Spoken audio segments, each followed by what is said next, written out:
Joining the Prussian army was easy. An excitable Kit Marlowe had woken Tom right up as the sun rose.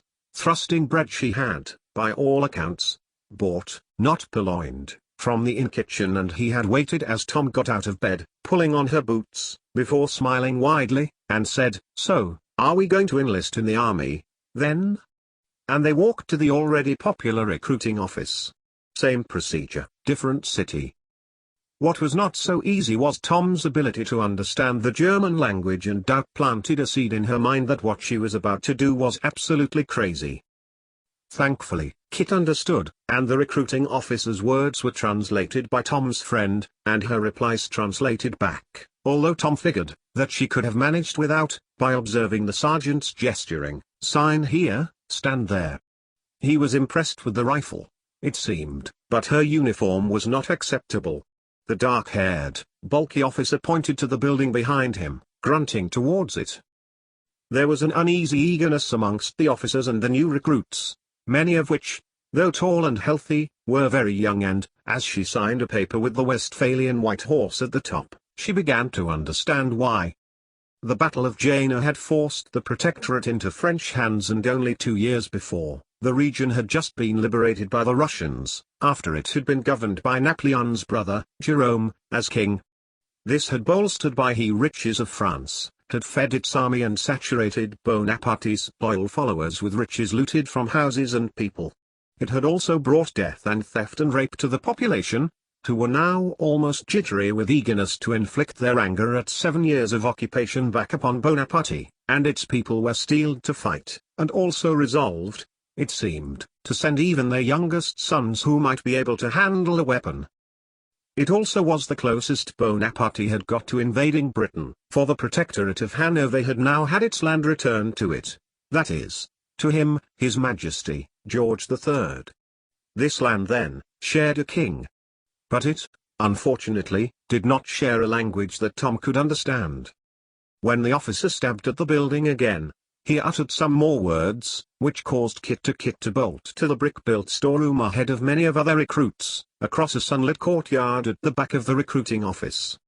Tom stood with him, the German shilling coin that she had been given having signed her name under the list of other recruits' names making her feel guilty. She had promised the Duke of Wellington to never be in his army, and now here she was, in the Prussian army. The Prussian army, Tom said to herself, as she and Kit shuffled forward, not King George's army. Then her thoughts were interrupted as the shilling was taken from her hand and a new, deep blue coat was handed to her. "Come on," Kit whispered, as they went beyond, into a barrack room, painted with whitewash and tiled with mud-colored tiles. "They do not think our uniform is good enough. We have to pay for these." He handed over his shilling too. Tom thought to her undergarments, and the gold from Wellington, her reward, which she had carefully wrapped close to her. Again.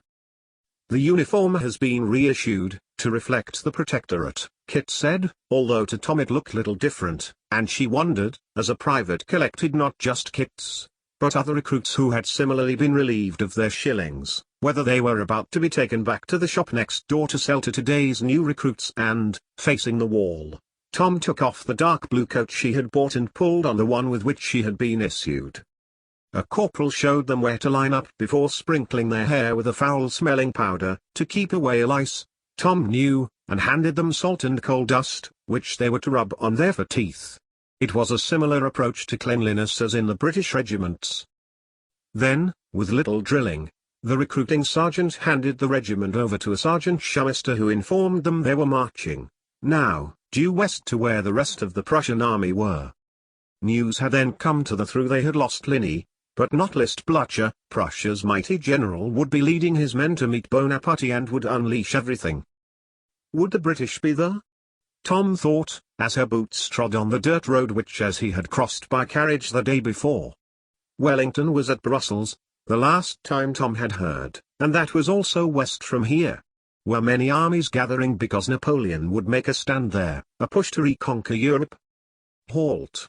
shouted the sergeant major, as a horse-drawn carriage crossed their path. Its inhabitants waved at the army, hailing the king and wishing them luck. Tom glanced back at Dusseldorf for a moment when Shumister shouted, "Acting." march, a drummer boy, one of the younger ones sent to the recruiting office that morning and had been given the instrument, keeping the rhythm of their marching feet.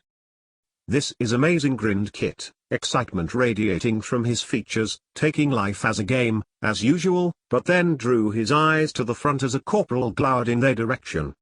He patted his musket, though, and grinned across to Tom, as the Prussians marched out to war. 88,888,888. It had been a long 2 days. Richard Sharp had arrived at Brussels under Wellington's orders. Already, he had been invited to Lady Rossendale's ball, already challenged Rossendale for his money, and made the man piss himself. He had already met up with Pat Harper, Dan Hagman, and Matt Harris. Already had he seen the preparations for battle. Already witnessed the sheer stupidity of the Prince of Orange. And tomorrow, his temper was going to be tested to its limit. They would be assembling at a place called Waterloo. The Duke had chosen Quatre Bras, and they were to prepare for his farmhouse at La Haye Sainte. Sharp picked up his ale tankard, sipping deeply on the beer. That was tomorrow. Tonight, he was going to get drunk with his men, who may, or may not, make it to the end of tomorrow. Nor might he, and he had charged Harper with taking Lucille across to England for her own safety. "I wrote to Roberta," Harris said, as the night drew on. "In America." The girl's determined face crystallized in Sharp's mind. "I? What did she say?" "I didn't get an answer," Harris replied, tipsily. No reply? Sharp felt his pocket. He still had the letter she had written to Frederickson, all those months ago. "That's good," he added. "If it means she isn't going to fight in this battle, I agree," Harper added. Sharp caught Harris's expression. "Don't let her come here," Sharp petitioned the world in general. "This is going to be a big, terrible battle, and—" But his plea was interrupted by a scuffling outside, boots scraping and angry protests. Sharp scraped back his wooden stool and threw open the barrack room door. Between two of the Prince of Orange's guards a young soldier in British uniform. He was struggling under the guard's hold, his face illuminated by the torches lighting the barracks. Sharp sighed. Silly Billy's men. What's he done? He challenged the men. The boy looked terrified, and he struggled again, before one of the men shook him roughly by the shoulder. Neither of the guards answered, either. Sharp took a step towards them. "I said, what's he done, eh?" The last syllable he spat at the nearest guard. The guard mumbled a word. "What?" "Nothing," the guard managed. The young private under his grasp struggled. Then, Sharp commanded, "I suggest you let him go." The nearer guard began to loosen his grip. But the further one, black hair plastered to his scalp, gripped the young boy's arm tighter. He was sweating. "The Prince of Orange has requested this man's company." He trailed off when he saw Sharp's face, who looked up to the window above them in disgust. An hour ago, a whore had left, angry at having not been paid by the prince. And now, young soldiers. What was so abhorrent was how openly the royal oaf was going about it his pleasures. He turned back to the guards. The one nearer to Sharp dropped the private's arm immediately. But the other guard did not. Sharp was not in the mood for this. He took the guard's shoulder and shook him free. "I said, let him go." But the guard was stubborn. "The Prince of Orange," he began. But Sharp had had his fill of stress for one day, and he rounded on him. The private and the other guard fell away. "Tell, silly Billy," Sharp shouted, between punches and kicks to the unfortunate man, "I'll be the one doing their buggering." He backed off, as the guard sprawled in the mud.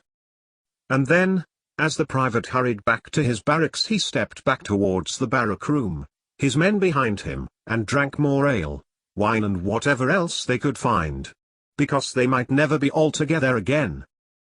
3 hours later, while the near midsummer sun spread its last week rays over the western horizon, a brigade of Prussians from Dortmund marched, weary and dirt-covered, into Wellington's Brussels camp.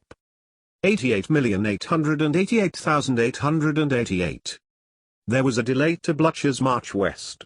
Instead of packing tents and baggage wagons, the 60th Rifles were still at Ligny. Songs were picking up, cheerful songs, full of victory, and folk songs, recalling happy times, of family and nation. William Frederickson sat, listening to them, his heart soft as familiarly drifted over the campsite as he cleaned his rifle. They were waiting for other Prussian regiments to join them. They had been told, so a large force could join with Wellington. They were also waiting for, Frederickson suspected, Blucher to be well. No Graf, no Prussian army. No army, no revengeful invasion of their stats all over the German-speaking lands of Europe. For it was revenge they sought, and a big battle, a decisive one, was the only way to crush Bonaparte and those who supported him. As a song speaking of summer days with family and food drifted to his ears, Frederickson's thoughts drifted to Roberta. He's left word for her with Breckholt. Should she arrive at Dortmund, should she arrive in Europe now? He hoped she avoided Paris, or many of the cities everywhere, for that matter, for uprisings would be many, streets would be bloody, deaths would be many. But it would be worth it to have the usurper of French power dead. His father's estate supported many and made a tidy profit. Now, it was no longer under Napoleon's control, the grain these last 10 years feeding the French army. A major passed, saluting the captain. Frederickson rose, and saluted. He had kept on the workers with his army pay, and now, when she did come, he had decided to give the land to Roberta. She could not sit around idle. She had lived on her parents' estate, so she would know how it must be run. But William knew, deep down, there was something else, something he was finding very hard not to let get to him. Of her love, he was never in doubt. But she had to find a way of settling her past. If she had gone to America, was she seeing her father? She was a soldier, and had a score to settle. Frederickson knew how ashamed she was of John Haycock. And she could never return to England. Not only would she be destitute, but she would always know that everyone would know she was Haycock's daughter. All his instinct was to protect her, hold her, love her, as he had loved her, in his tent at Toulouse after the surrender of the French had come. After she had been so brave to vouch for Sharpe like that. He never thought he would find love like that again, since Jacquetta had failed to turn up to their wedding. Yet, Roberta was only a young woman, she still may yet turn down his offer of marriage. And, he had had no word from her. But he could not think of that now, he must not. Frederickson put back in his false teeth and his horsehair wig as the young officer who was now striding towards him, feeling conspicuous of his appearance, which even now, kept men from his confidence, and company. Receiving the message, Frederick saluted. He could not think of Roberta now. He must, sadly, break up the singing, for they would be marching west to Brussels tomorrow, at dawn.